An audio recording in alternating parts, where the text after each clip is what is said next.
네, 여러분 안녕하세요. 김하인쌤입니다. 한 번에 끝내는 인보 이론 강의 32강 진행하겠습니다. 우린 담보물권 들어왔죠? 이제 유치권 공부하겠습니다. 유치권은 조금만 하시면 다 맞힐 수 있습니다. 한 문제 꼭 맞춘다고 공부하셔야 됩니다. 이제 320조 유치권 내용이 있어요. 자, 타인이죠? 다 타물권이죠? 타인 물건 또는 유가증권. 유가증권은 우리 시험과 상관없으니까 크게 신경 안 써도 됩니다. 이 증권이 종이죠? 이런 보험계약 체결하면 보험증권 받죠? 그 두꺼운 종이, 그 종인데 이건 유가, 가격이 있는 종이네요. 가격 있는 종이 가장 대표적인 게 여자들이 제일 좋아하는 거. 여자들이 뭘 제일 좋아하죠? 백화점 상품권. 백화점 상품권. 우리 집에도 한 명 있어, 그거 한 명. 좋아하는 사람. 그 백화점 상품권이나 뭐 오음수표 등을 말합니다. 근데 우리 시험과는 크게 상관없죠. 다시 타인 물건 또는 유가증권을 점유한 자는 그 물건이나 유가증권에 그다음 말 중요하죠. 관하여 생긴 채권이 있는데 뭐에 관하여 생긴 채권이요? 물건이나 유가증권에 관하여 생긴 채권. 이걸 얽혔다, 연관이 있다 해서 결련성이라고 표현합니다. 이 채권은 일단 변적이 있어야겠죠. 돈 달라고 할 수 있어야 돼요. 아직 돈 달라고 못하면 아직 성립 안 해요. 돈 달라고 할 수 있어야겠죠. 그때 돈 안 주네요. 그럼 돈 받을 때까지 그 물건 유가증권을 유치할 권리가 있습니다. 유치가 뭐냐면 우리 사람도 유치장에 집어넣죠. 유치가 꽉 점유한다. 꽉 잡아둔다. 그리고 사람도 밖으로 안 내보내주죠. 인도를 거절한단 말입니다. 내가 꽉 점유하면서 인도를 거절한다. 안 넘겨준다. 안 넘겨주고 꽉 잡아둔단 말입니다. 근데 이러한 규정은 그 점유가 불법 행위로 인한 경우에 적용하지 않습니다. 근데 점유하더라도 불법 점유일 때는 유치권 인정하지 않는다는 말입니다. 자, 그럼 불법 점유자가 있어요. 이 불법 점유자가 그 물건을 점유하면서 물건의 비용을 지출했습니다. 비용 필요비 유익비를 지출해서요. 그 비용 달라고 청구할 수 있나요?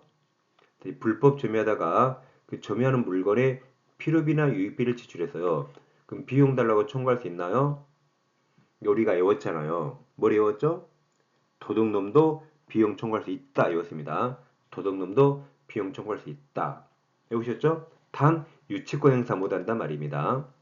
그러니까 적법 점유자는 유치권 행사할 수 있지만 불법 점유자에도 내 돈 들였기 때문에 그 돈 달라고 청구할 수 있어요. 단 유치권 행사할 수 없다는 말입니다. 자, 먼저 결론성이 중요한데 유치권은 법정 담보물권이에요. 약정이 아닙니다. 여러분 지금까지 살면서 유치권 뭐 행사하실래요? 네, 행사할게요. 저 말도 지금 안 나오는데 그런 말 해본 적 있나요? 한 번도 없죠. 이건 약정한 게 아닙니다. 제가 막 말도 잘 안 나와요. 해본 적 없어서. 이것은 아까 320조 요건을 갖추면 법률 규정에 따라 성립하는 담보물권입니다. 그러니까 법정 담보물권이니까 법률에 규정된 요건을 갖춰야 돼요. 그래야 성립합니다. 따라서 아까 유치권은 물건이나 유가증권에 관하여 생긴 채권, 결론성이 있어야 인정되고 만약에 결론 관계도 없는 채권을 피담보 채권을 해서 하는 그런 유치권은 물권 법정주의 반함으로 허용되지 않습니다. 항상 법정 담보물권이라 법률 요건을 갖춰야 돼요. 그러니까 결론성이 있어야 됩니다. 결론성 없는 채권을 피담보 채권을 하는 유치권은 물권 법정주의에 반해서 허용되지 않습니다. 자, 그래서 78페이지, 교재 78페이지 제일 아래쯤에 반가로 1번 결론관계 의미가 있고 동그란 1번, 2번 있죠. 동그란 1번 유치권이 인정되기 위해서 채권이 목적물에 관하여 생긴 것이 한다. 법에 써 있잖아요. 2번 유치권은 자, 법정에 동그라미 쳐요. 이걸 약정이라고 다른 민법 시험에 낸 적이 있습니다. 법정 담보 물권이므로 법률에 규정된 요건 가로고 물건 점유해야 돼요. 그다음 결론관계 있는 채권이어야 돼요. 충족해야 성립한다. 따라서 유치권은 물건과 채권 사이에 결론관계가 있을 때만 인정되며 결론관계가 없는 채권을 피담보 채권을 하는 유치권은 물권 법정주의에 반해서 이건 허용되지 않습니다. 그러면 결론관계 무슨 말인가? 예를 들어보겠습니다. 자, 예를 들어서 갑에게 옷이 있어요. 우리 실생활에 엄청 많이 씁니다. 유치권은 동산, 부동산 다 인정됩니다.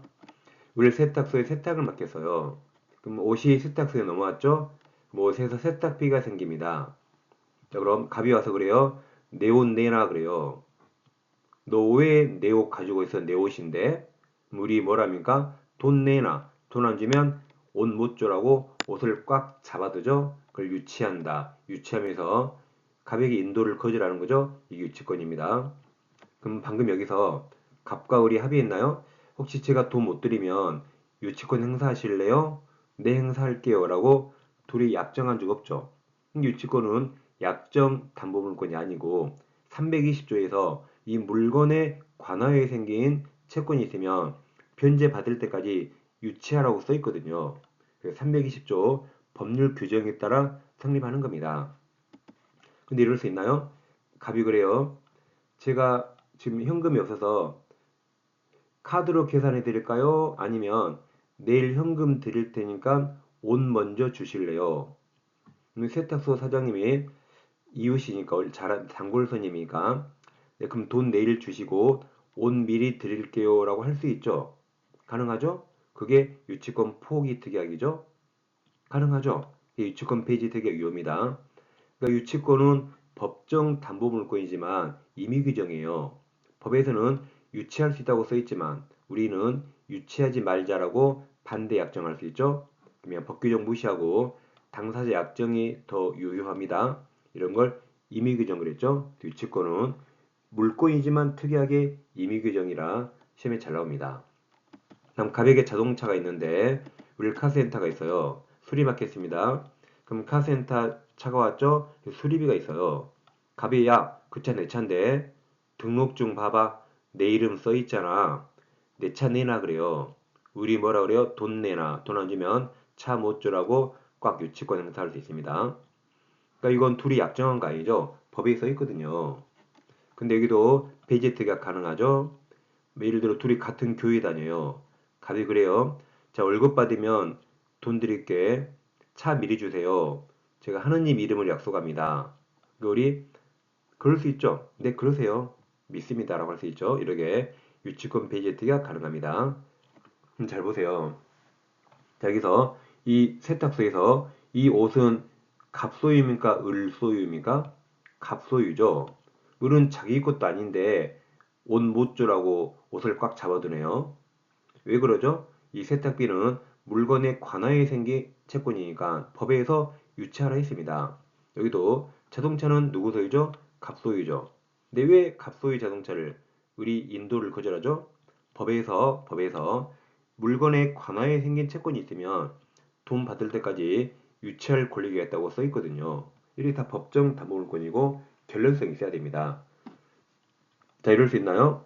갑과 을이 대학교 친구 둘이 여자 친구들이에요, 여자들. 대학교 여자 친구들인데, 자, 우리 갑에게 3천만 원 빌려줬어요. 3천만 원. 근데 갑이 채무자죠? 근데 갑이 돈 안 갚아요. 우리 이제 돈 달라고 말할까 말까 고민하고 있는데, 갑이 와서 뭐 다이아 반지 샀다고 자랑해요. 나 이거 3천만 원짜리 3천만 원이야. 이거 다이아몬드 반지 샀다고 자랑질 안 해요. 우리 뚜껑 열리죠? 아니 썩을 것이 돈 갚아야지. 세상에 3천만 원짜리 다이아 반지 샀네?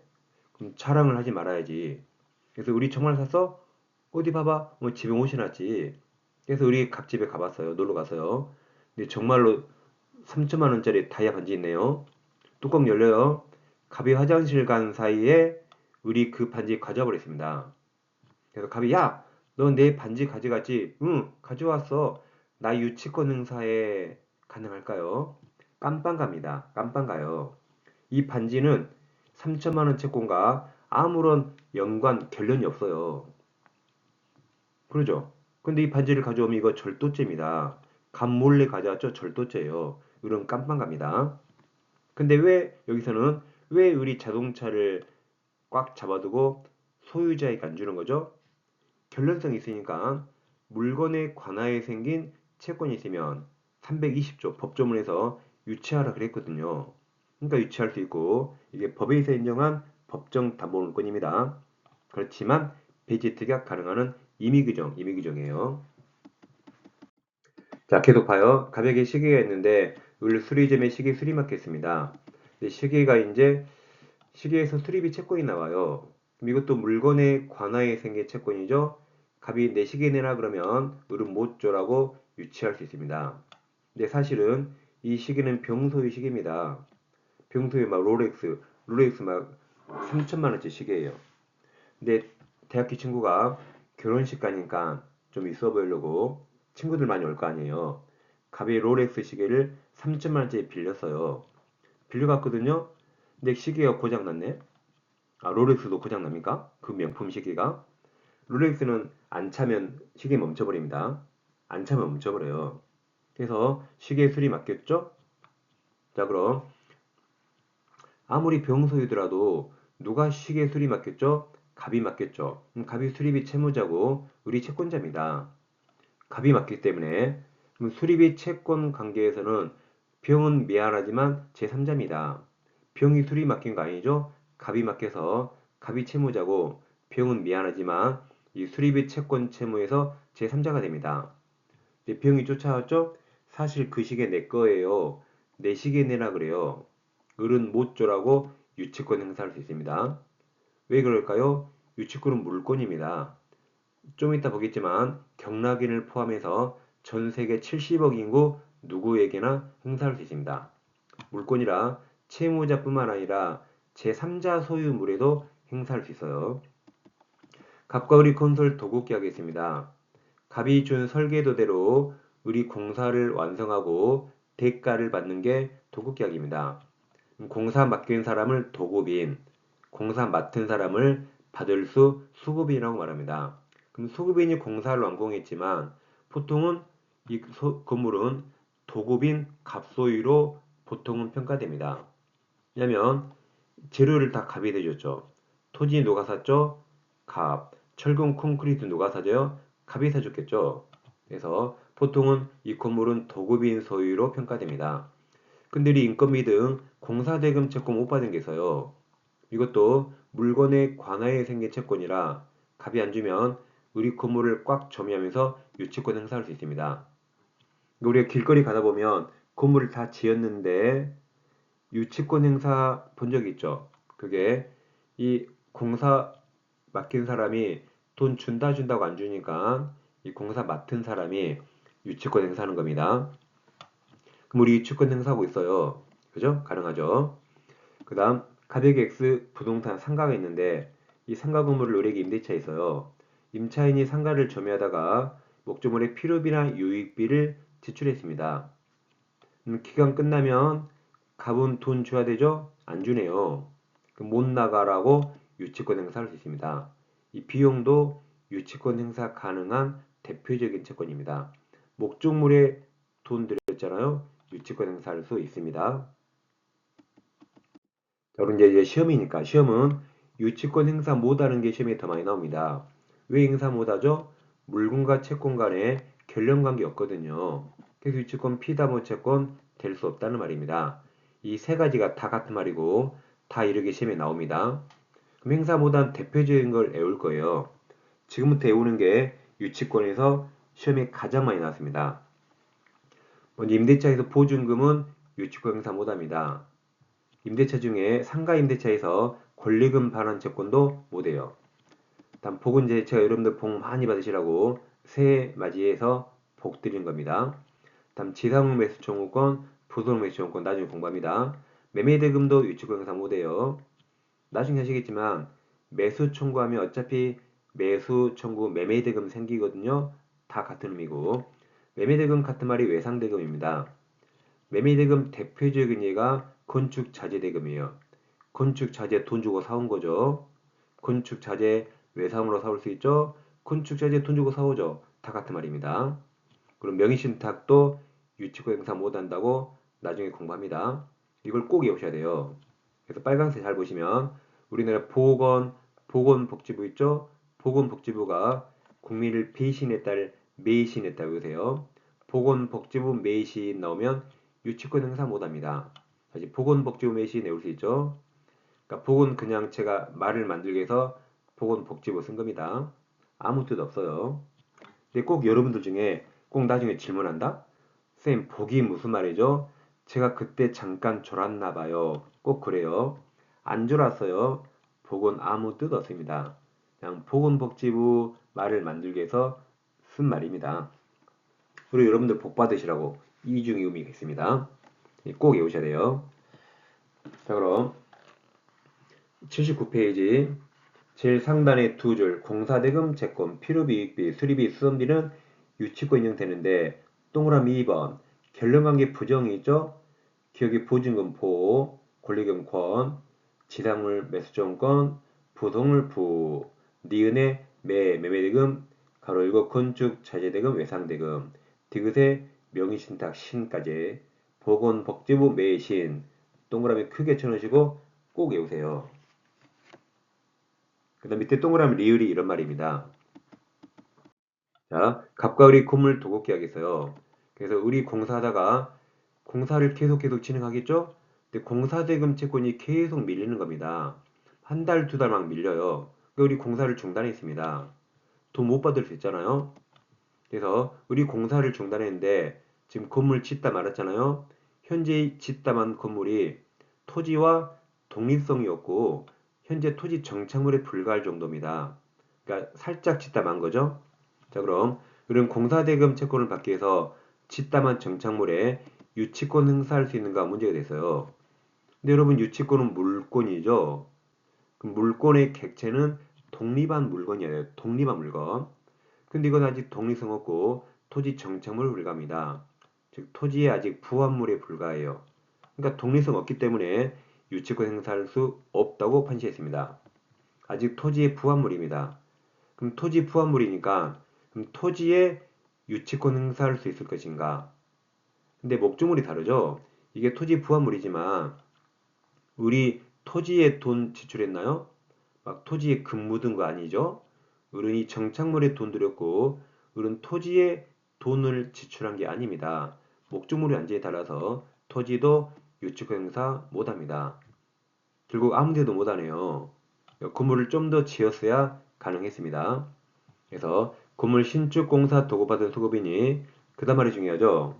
자, 가로쳐봐요. 사회 통념상 독립한 건물이라고 볼 수 없는 정착물, 그 정착물을 토지에 설치한 상태에서 공사가 중단된 경우 위 정착물은 토지 부합물에 불과해서 이 정착물에 유치권 행사할 수 없고 또한 공사 중단 시까지 발생한 공사금 채권은 토지 관하에 생긴 게 아니죠. 그러니까 토지에 대해서도 결국 행사할 수 없습니다. 앞으로 계속 나온 판례입니다. 최근에 34회, 35회 연속 나왔어요. 다음 유치권의 법정 성질은 아까 임의규정, 법정 담보물권이지만 법정 임의규정이라고 말씀드렸습니다. 아까 여기서 갑과 을이 유치권 행사하자고 합의한 적 없죠? 법률 규정상 당연히 성립하는 법률 규정, 법정 담보물권인데 근데 배제 특약 가능했죠? 임의규정입니다. 그래서 외워요 이렇게. 여러분 우리가 누구에게 일을 맡기는 걸 위임한다. 일을 위임한다 그러죠. 위임 대신 위임이라 유임 뭐 발음 거의 똑같네요. 유임 임의규정. 임의규정이라 배제 포기 약정 가능합니다. 그럼 포기는 사전사후 다 가능해요.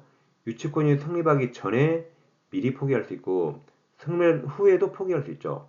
그리고 이 포기 약정은 당사자 즉 상대방 당사자 갑과 을 상대방뿐만 아니라 그 이의의자가 제3자도 이 포기 특약 효력을 주장할 수 있습니다. 물권에 관한 특약이라 누구든지 주장할 수 있다. 그래서 이 포기 특약 효력은 상대방 당사자뿐만 아니라 그 이의의자도 주장할 수 있습니다. 그리고 유치권 폐지 특약 대표적인 예가 임대차가 끝나면 임차인이 목적물을 원상회복하기로 약정합니다. 이 약정하면 필요비나 유익비 등 비용 상한 청구권 폐지 약정 유효입니다. 임대차에서 비용 상한 청구권 폐지 약정 유효하다고 공부합니다. 임의규정이요. 임의규정이라 가능하죠? 그럼 돈 달라고 못하네요? 돈 달라 못하니까 유치권 행사를 못하는 겁니다. 그러니까 건물을 임대차에서요. 임차인이 점유하다가 이 건물에 필요비나 유익비를 들였습니다. 그러면 원칙을 잘 하셔야 돼요. 임대차 끝나면 을은 그 유익비 같은 비용 달라고 청구할 수 있습니다. 청구할 수 있고 안 주면 유치권 행사할 수 있어요. 다시 비용 달라 할 수 있고 유치권 행사할 수 있는 게 원칙입니다. 예외적으로 임대차 종료 시 임차인이 목적물을 원상 복구 또는 원상 회복 약정했다고 가정하면 이때는 예외적으로 비용 청구 못합니다. 그러니까 유치권 행사 못하는 겁니다. 근데 원칙은 행사할 수 있죠? 예외적으로 못하는 거죠.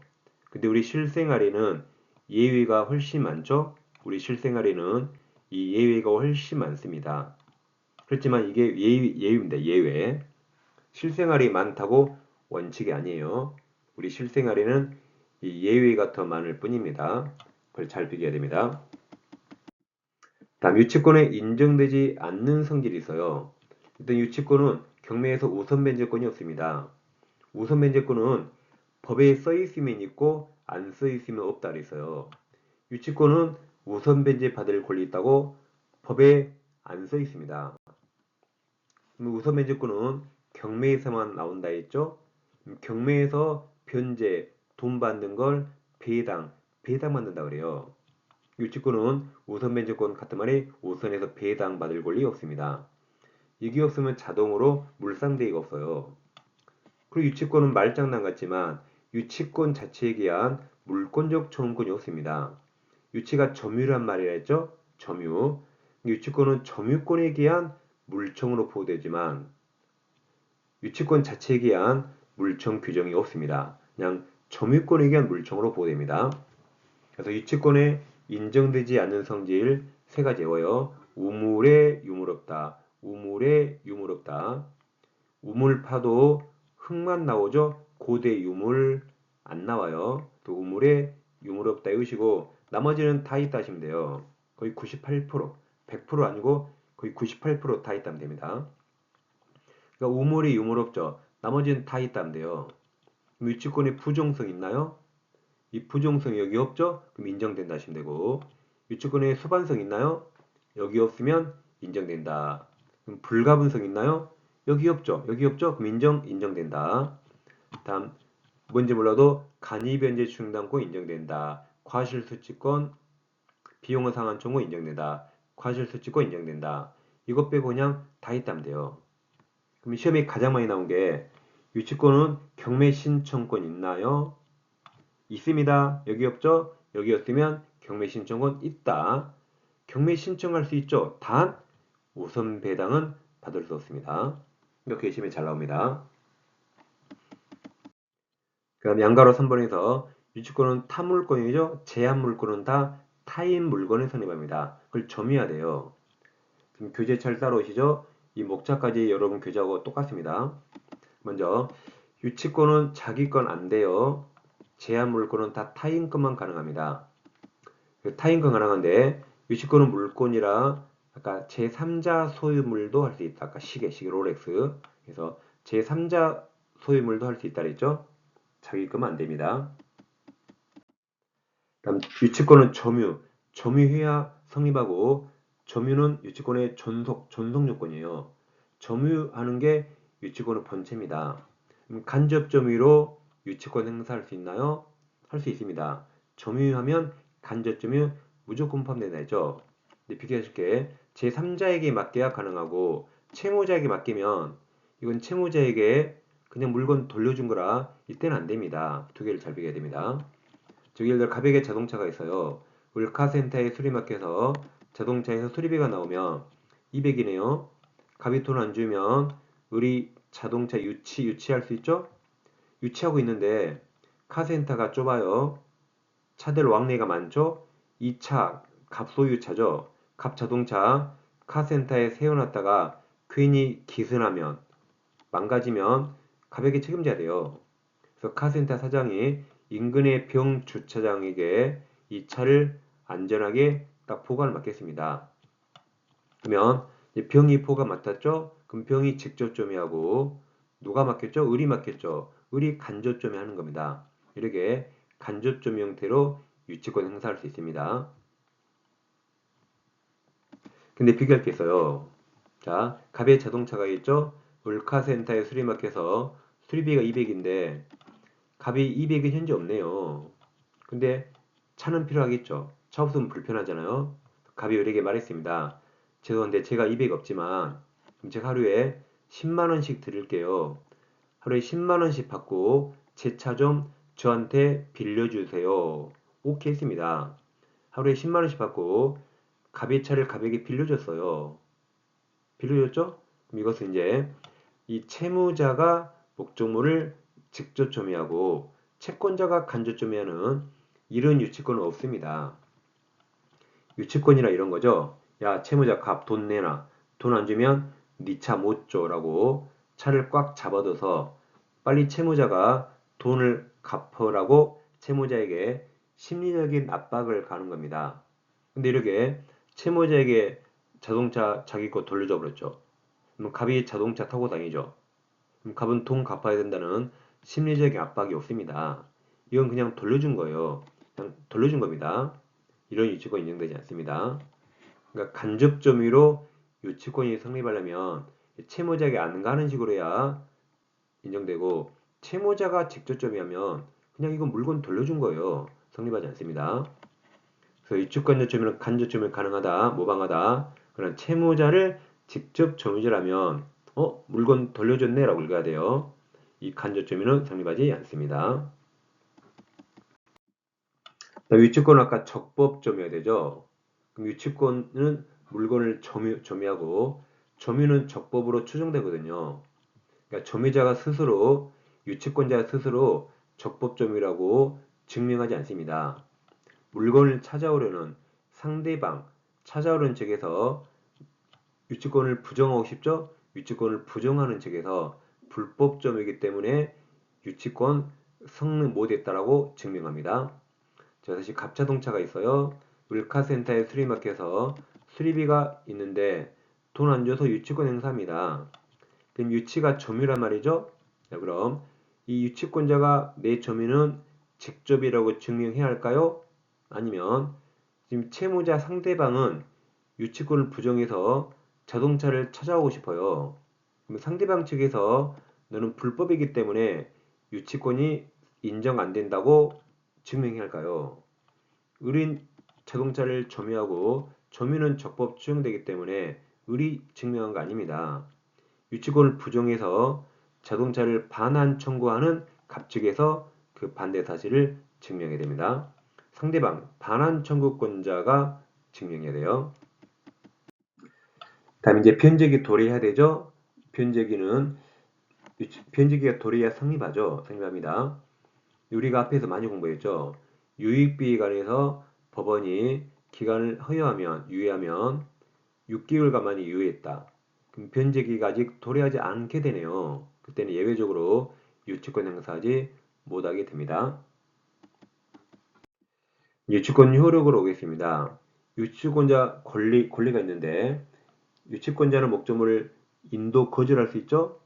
그와 관련된 네 가지 사건을 보겠습니다. 아주 어려워요. 내심이 아주 잘 나옵니다. 자, 이제 판가로 1번 유치권은 제3자에게 주장할 수 있거든요. 자, 그럼 채권과 비교해요. 채권은 오직 한 사람, 채무자에게만 행사할 수 있는데 유치권은 물권이죠. 경락인을 포함해서 전 세계 70억 인구 누구에게나 행사할 수 있습니다. 두 개 잘 비교합니다. 즉 갑과 을이 콘솔 도급계약에서요. 갑이 도급인이고 을이 소급인입니다. 소급인이 공사를 완공해도 보통은 도급인 갑 소유로 평가된다 그랬죠? 100%는 아니지만 보통 도급인 소유입니다. 근데 우리 공사대금 채권 10억 이제 건물이 10억짜리예요. 3억을 못 받았습니다. 그래서 채권 안 주면 우리 건물을 꽉 점유하면서 유치권 행사할 수 있습니다. 우리 유치권 행사하고 있는데 이 건물이 경매가 나왔네요. 갑이 지금 채무가 엄청 깔려있죠. 그래서 병이 경락받았습니다. 경락인을 매수인이라고 하죠. 그럼 우리 유치하고 있는데 건물 소유자가 갑에서 병으로 바뀌었네요. 우리 잘됐다. 병은 돈 많겠지 생각하고 우리 쫓아와서요. 여보세요. 당신이 경락이냐? 내가 누군지 알아? 내가 그 유명한 유치권자야. 드론을 봤어? 나 3억 못 받아서 지금 유치권 행사하고 있거든. 야, 빨리 당신이 소유자니까 3억 내놔 그래서요. 그럼 3억 내놓으라고 변제 청구할 수 있을까요? 안 됩니다. 이 3억은 채권이고 채권은 오직 채무자 갑에게만 행사해야 돼요. 지금 을은 병 얼굴 본 적 없죠? 병은 을에게 빚진 거 없죠? 그러니까 행사 못합니다. 채권은 오직 누구한테? 채무자 갑에게만 해야 됩니다. 근데 유치권은 달라요. 유치권은 누구한테나 할 수 있죠? 그래서 유치권은 경락인을 포함해서 전 세계 70억 인구 누구에게 행사할 수 있어요. 그래서 을은 갑이 3억 안 주면 못 나가라고 유치권 행사할 수 있습니다. 그러니까 자 원칙은 을은 원래 돈 달라 못합니다. 병은 을에게 돈 줄 필요 없어요.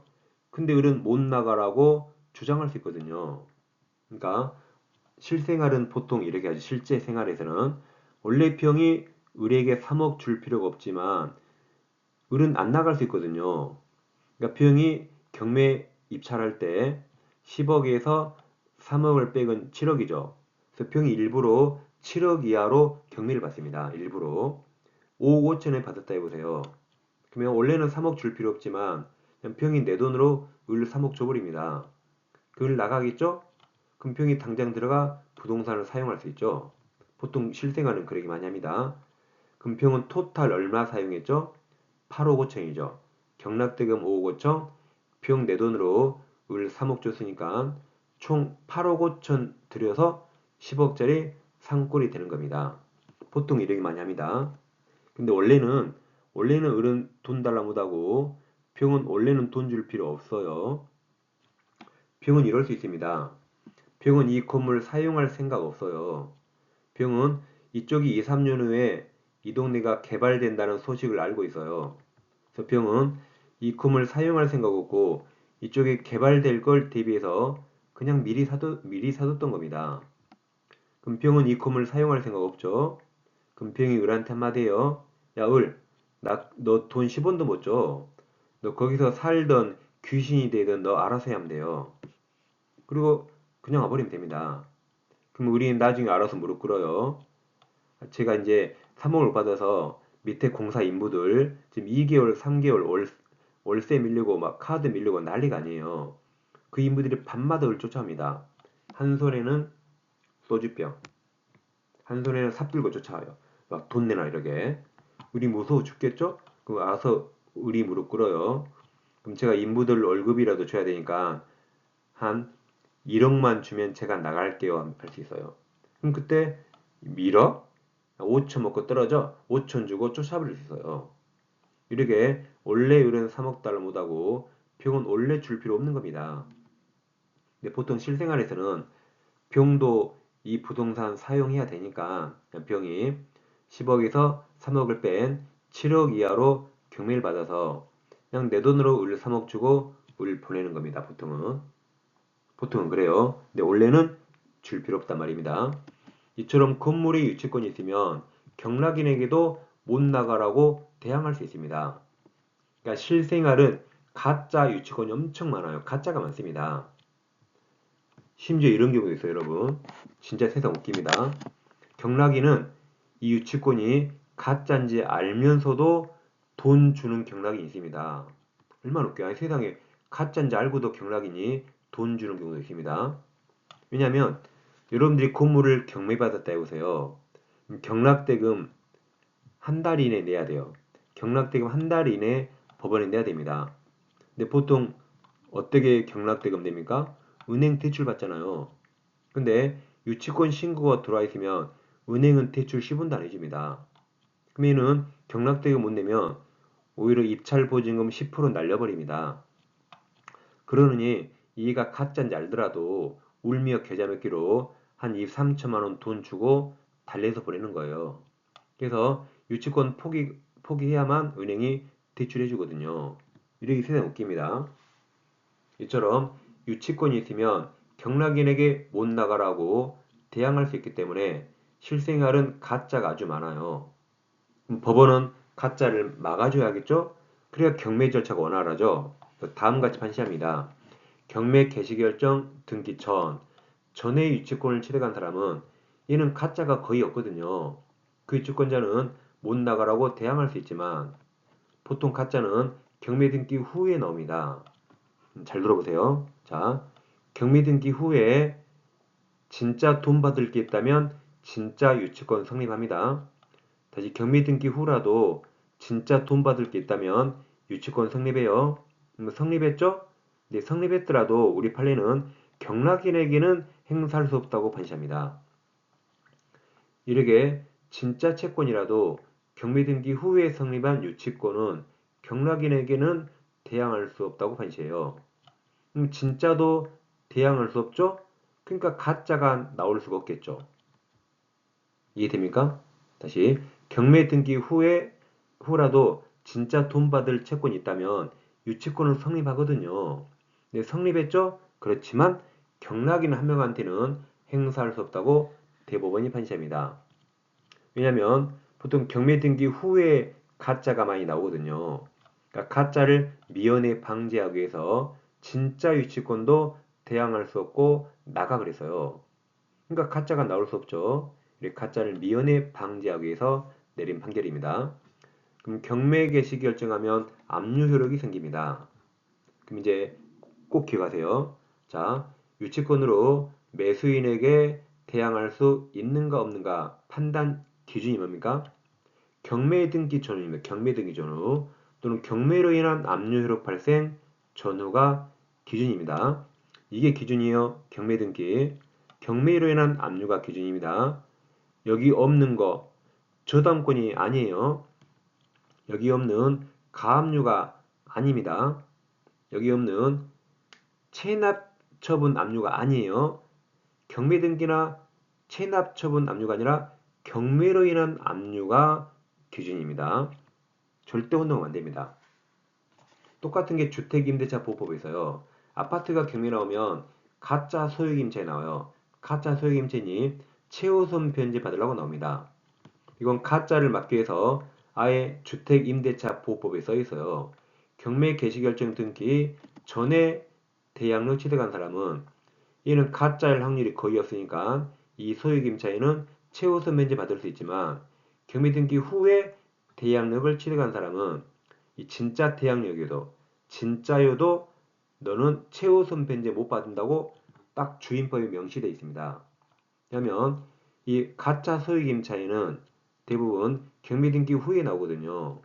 그래서 가짜를 미연에 방지하기 위해서 경매 등기 후에 진짜 임차에 진짜 대양력 갖춘 소유임차이라도 너는 최우선 변제 못 받는다고 법에 써 있어요. 왜 그래요? 보통 경매 등기 후에 가짜가 많이 나오기 때문에 가짜를 미연에 방지하기 위해서 법에 써놓은 겁니다. 여기는 법이 없어요. 법이 없기 때문에 판례가 밑에 주임법처럼 판례가 똑같이 판시합니다.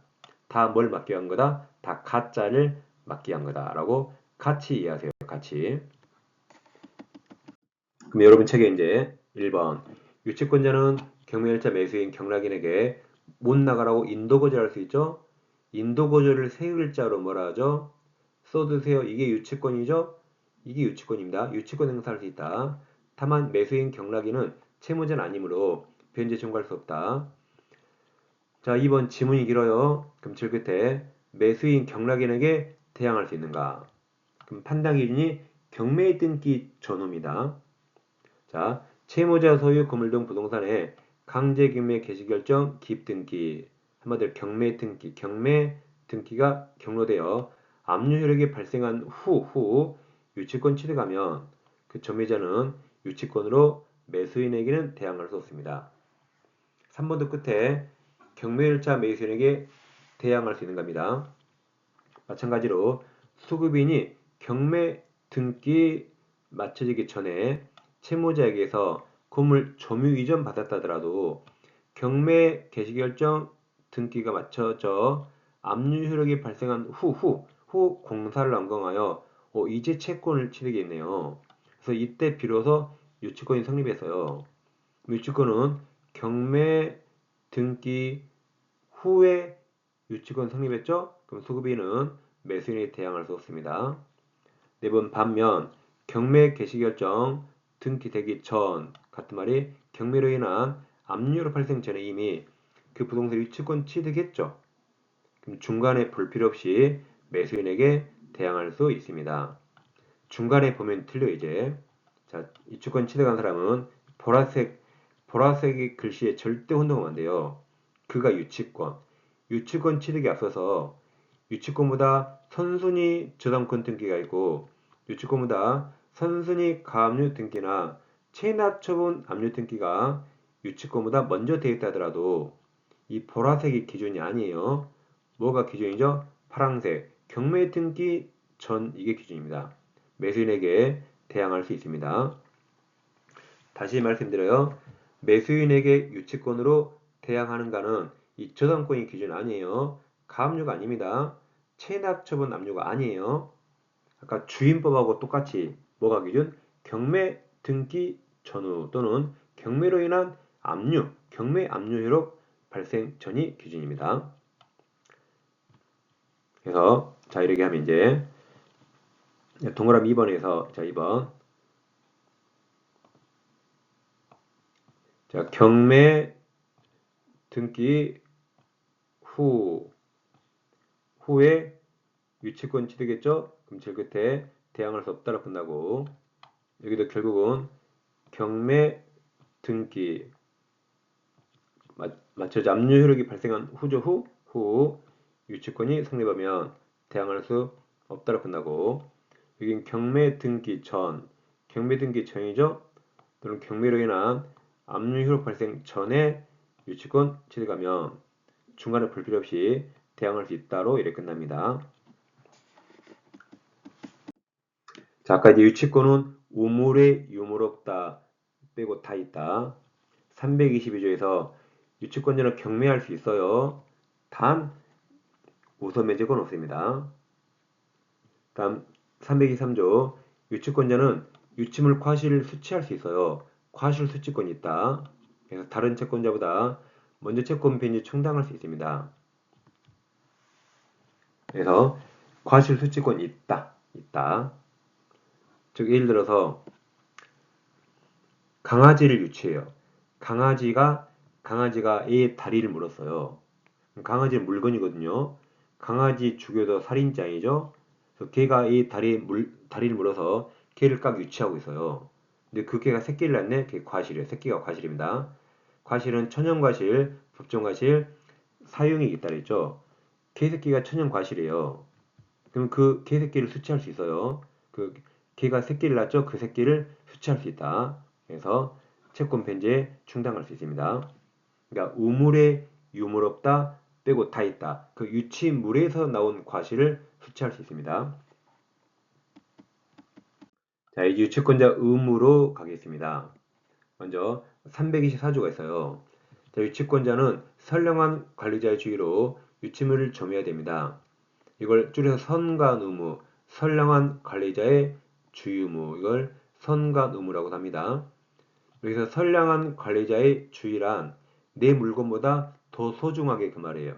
다시 여기서 선량한 관리자의 주의가 뭐예요? 내 물건보다 더 소중하게 그런 말입니다. 유치물을 점유해야 돼요. 즉 유치권자는 내 물건 아니라고 함부로 다루면 안 되죠. 내 물건보다 더 소중하게 모셔야 됩니다. 이 항에서 유치권자는 채무자 승낙 없이 유치물을 사용하면 안 되겠죠. 돈 받고 빌려주면 안 되죠. 돈 빌리는데 담보로 제공은 안 됩니다. 채무자 승낙을 얻어야 돼요. 승낙 없으면 사용되어 담보 못합니다. 그러나 유치물의 보존에 필요한 사용은 자 그러하지 아니하다가 무슨 말일까요? 그러하지 아니하다가 무슨 말입니까? 단순히 사용할 수 있다가 아니라 그 앞에 채무자 승낙 없이도 사용되어 담보할 수 있다. 다시 채무자 승낙 없이도 사용 등을 할 수 있단 말입니다. 어떨 때요? 보존에 필요한 사용은 채무자 승낙 없이도 사용할 수 있습니다. 3항 유치권자가 전 2항은 1항과 2항이죠. 1항, 2항 규정에 위반한 때는, 즉 선관음으로 하지 않거나 채무자 상납 없이 사용할 때, 그럼 유치권이 소멸을 한다면 틀리고 채무자는 유치권 소멸을 청구할 수 있습니다. 청구해서 물건 받아오는 거죠. 즉 예를 들어서 갑에게 자동차가 있는데 을카센터에 수리 맡겼어요. 수리비가 나왔죠? 200 나왔는데 갑이 돈 안 주면 을은 자동차를 유치할 수 있습니다. 을은 유치물을 여기에 선관음으로 점유해야 되고, 자, 을이 갑승나옷이 막 밤마다 타고 다니면 됩니까? 안 됩니다. 그렇지만 보존에 필요한 사용을 해야 돼요. 즉 예를 들어서 갑이 자동차를 3년간 안 찾아가요. 자동차를 3년간 안 찾아갑니다. 그럼 자, 어떤 게 보존에 더 좋을까요? 보존. 1번. 을은 3년간 자동차 시동도 안 켜고 그대로 세워뒀다. 2번. 한 달에 한 번씩 동네 한 바퀴 운행했다. 한 달에 한 번씩. 어떤 게 보존에 좋을까요? 한 달에 한 번씩 운행하는 게 자동차 성능 유지가 됩니다. 그렇게 해줘야 돼요. 갑이 야, 내 차 타지 마 그래도 우리는 한 달에 한 번 정도 동네 가볍게 운행해줘야 됩니다. 그게 보존에 필요한 사항입니다. 자, 예를 들어서 이런 예 들어볼까요? 자, 동물병원 원장. 동물병원 원장이 승마용 말을 유치해서요. 승마용 타는 말 알죠? 근데 왜냐면 그 말이 다리를 다쳐서 올해 말띠죠? 다리 다쳐서 치료비가 세상에 2천만 원이에요. 말값보다 비싸네. 2천만 원입니다. 다리가 다쳐서 다리 깁스했거든요. 근데 승마용 말이 살찌면 안 되죠. 살찌면 경주를 못 해요. 그러니까 수중발레 시키고 또 말이 맨날 막 밤에 울어요. 슬퍼서 심리치료까지 해서 치료비가 2천만 원 나왔다. 2천만 원. 그럼 갑은 2천만 원 줘야 되죠. 안 주면 동물병원 원장은 그 승마말을 유치할 수 있어요. 가능하죠. 그럼 우리는 유치할 때 이 승마용 말이 야생마로 변하지 않게 한 번씩 타줘야 돼요. 채무자 승낙 없이 말을 한 번씩 타줘야 됩니다. 그게 승마용으로 계속 유지가 돼요. 안 타면 야생마로 변해버리니까. 이렇게 보존에 필요한 사용은 갑승낙 없이도 할 수 있어요. 자, 그러면 시험은 이제 부동산 나옵니다. 갑과 을이 주택 도급계약 맺었어요. 수급인이 공사를 완공해도 보통은 도급인 갑소유가 됩니다. 근데 우리 공사대금채권 못 받은 게 있어서 이 주택을 점유하면서 유치권 행사하고 있습니다. 자, 그럼 을은 보존에 필요한 사용이라면 채무자 갑승낙 없이 할 수 있죠. 그럼 우리 판례는 을은 갑승낙 없이 이 주택에서 먹고 자고 살 수 있다 그래요. 갑승낙 없이 우리 주택에서 먹고 자고 사는 걸 우리 대법원은 보존에 필요한 사용으로 평가합니다.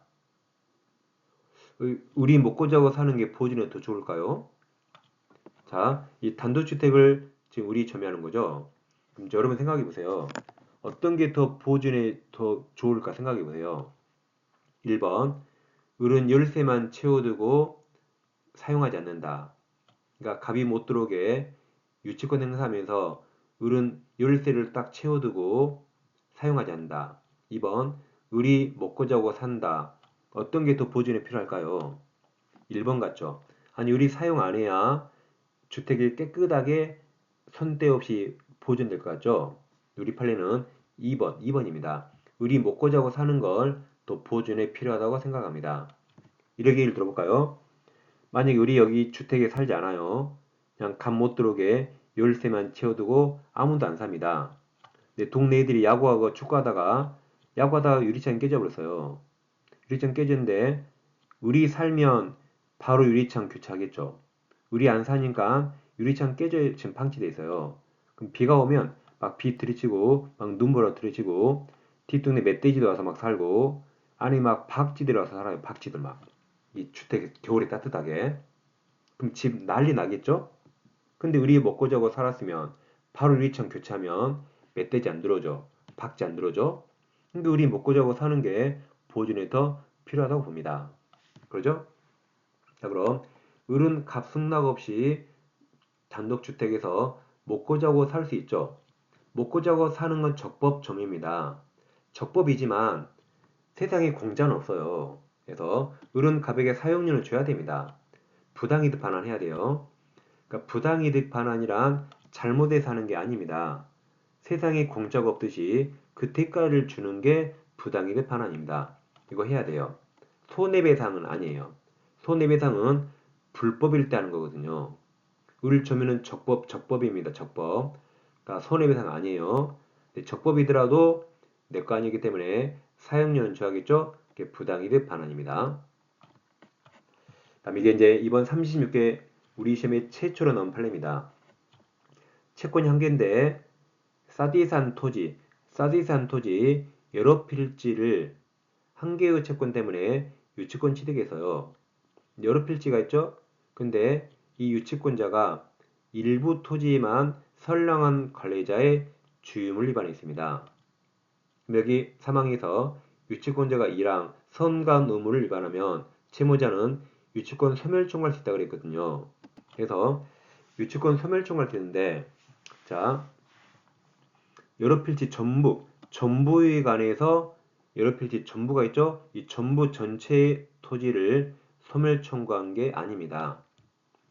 여러 필지는 분할 가능하죠?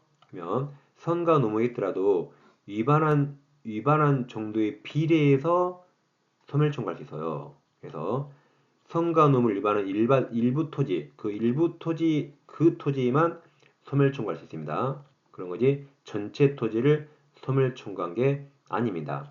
왜 그래요? 위반한 정도의 비례에서 책임져야겠죠. 전부를 책임지면 너무 가오갑니다. 그래서 교재 81페이지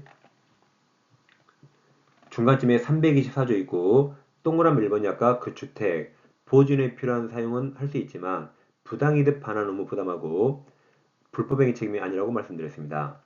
이제 지금 동그라미 2번이에요. 자 2번 민법 324조에 정한 유치권 소멸 청구는 유치권자의 선량한 관리자의 주의무 위반에 대한 제재로서 채무자 또는 유치물 소유자 갑보를 위한 규정이다. 이지만 유치권자가 선량한 관리자의 주의무를 위반한 정도의 비례하여 유치권 소멸 효과를 인정하는 것이 합리적 해석이다.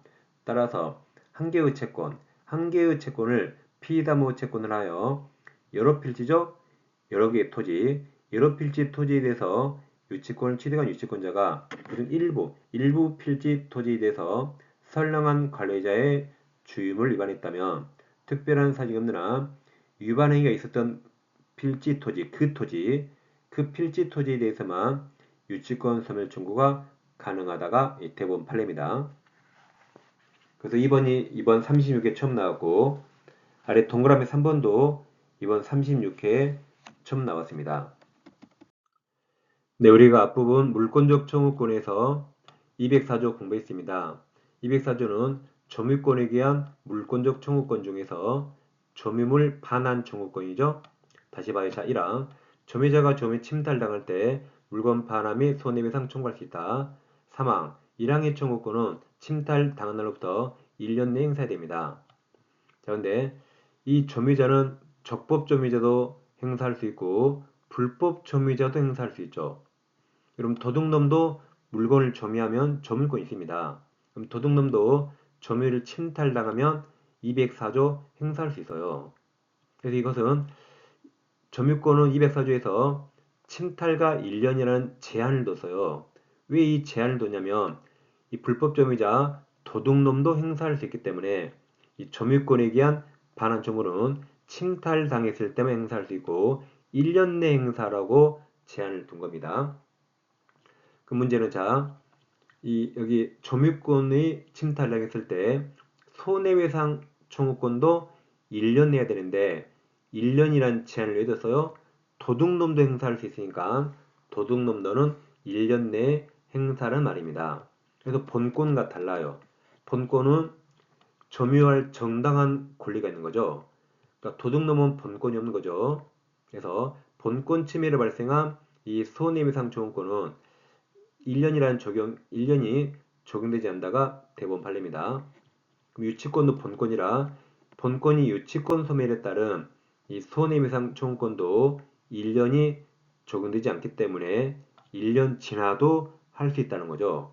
그러니까 도둑놈은 1년 내에 되지만 손해배상, 도둑놈이 아닌 본권이 침해로 발생한 손해배상 청구권은 1년 지나도 할 수 있다는 말입니다.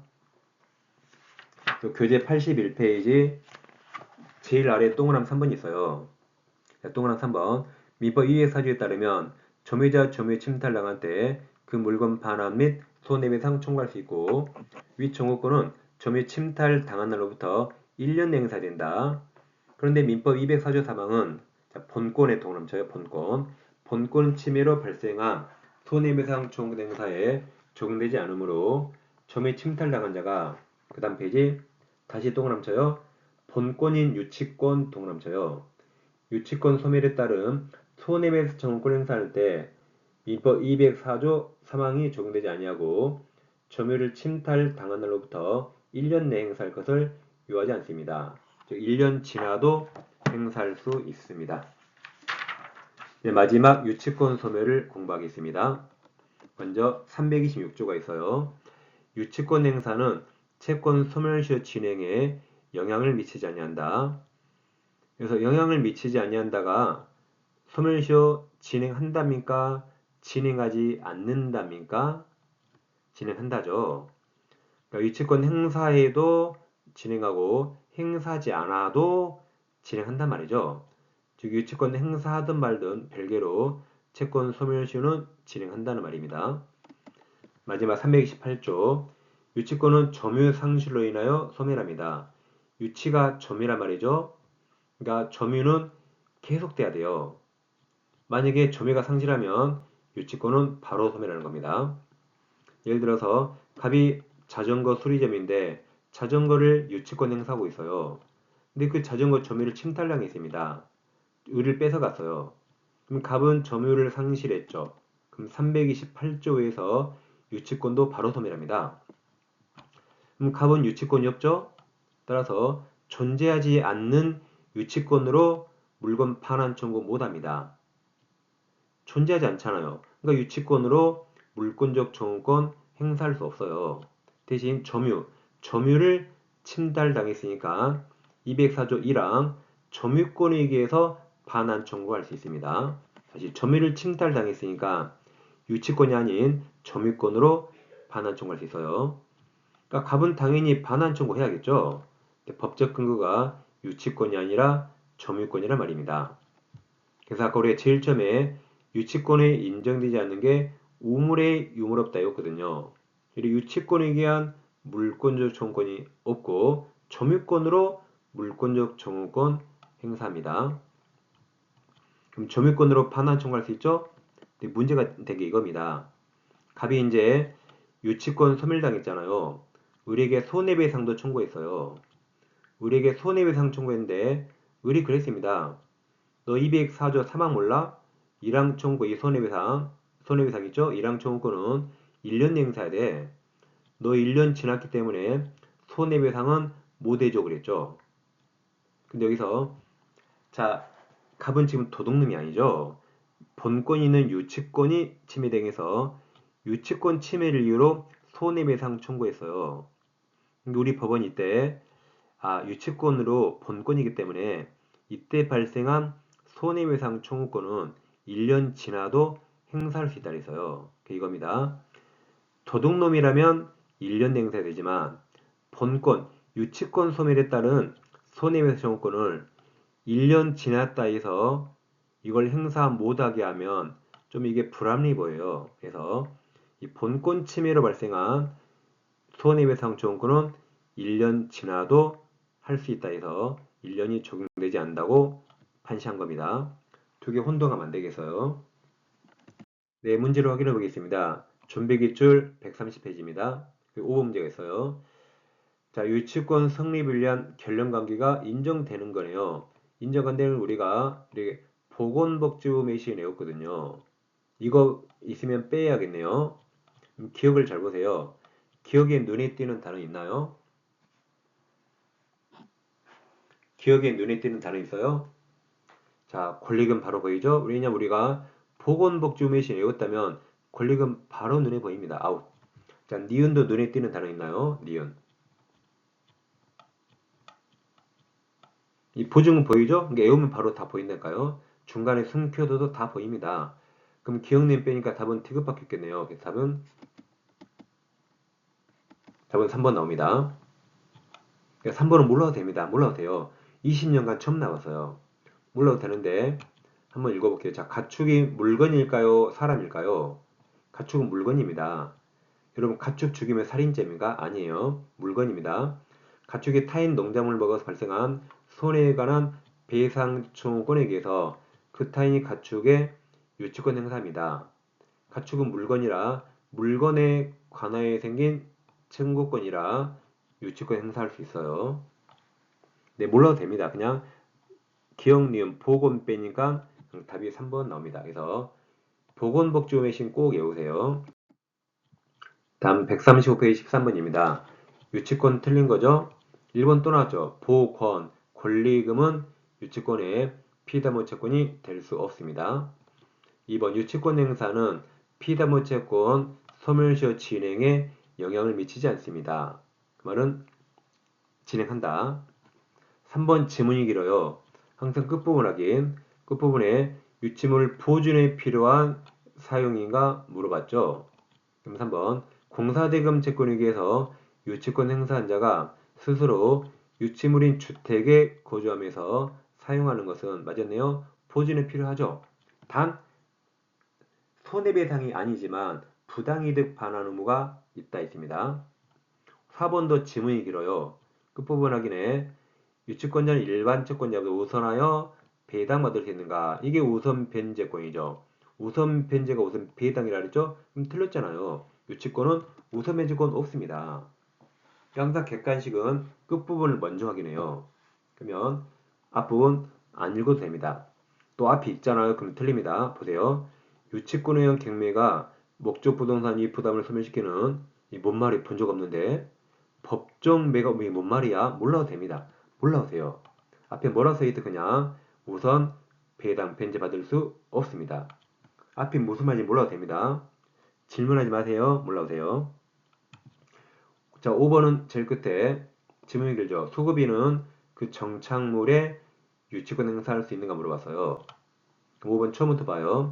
건물 신축공사 도급받은 수급인이 그 다음 말이 중요하죠. 사회 통념상 독립한 건물이 되지 못한 정착물을 토지에 설치한 상태에서 공사가 중단되며 독립성이기 때문에 정착물에 유치권 행사할 수 없다 그랬죠. 토지에 대해서도 못한다 그랬죠. 정답은 4번입니다. 우물에 유물 없다. 우선 매제권 없죠. 우선 배당받을 권리가 없다는 말이죠. 네, 교재 두 권 구입하시면 강의는 무료로 공부할 수 있습니다. 구입하실 분은 아래 상을 참고해 주세요. 핸드폰 문자로 4가지 정확히 적어주세요. 특히 교재 이름은 셋 중에 하나 꼭 적어주세요. 네, 저는 다음 시간에 뵙겠습니다. 감사합니다.